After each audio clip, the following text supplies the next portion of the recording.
Incroyable, le Congo a attribué une partie du gisement pétrolier Zombo qui s'étend sur environ 1000 km dans l'océan Atlantique à Total Energy et ses partenaires. Tenez-vous bien, dans le partage des revenus pétroliers, la compagnie française obtient 50% des parts, Qatar Energy 35% tandis que la Société nationale des pétroles du Congo ne conserve que 15%. Au Nigeria, Total Energy a signé un contrat qui lui assure 80% des revenus, laissant 20% au gouvernement nigérian.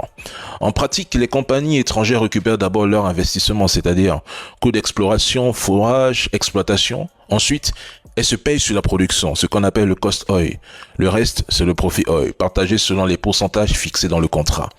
Ce qui veut dire que les 15% du Congo et les 20% du Nigeria ne sont pas nets. Ils sont d'abord grignotés par les coûts techniques, les montages financiers et parfois la corruption.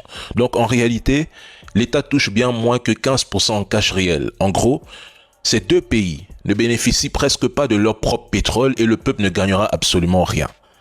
Si la Russie ou la Chine prenaient 80% des revenus d'un champ africain, les France-Africains 2.0, les médias occidentaux, crieraient immédiatement au pillage et à l'impérialisme. Ils auraient attaqué la Russie et la Chine sans retenue. Mais quand c'est la France ou les États-Unis, ils appellent ça investissement stratégique, partenariat gagnant-gagnant.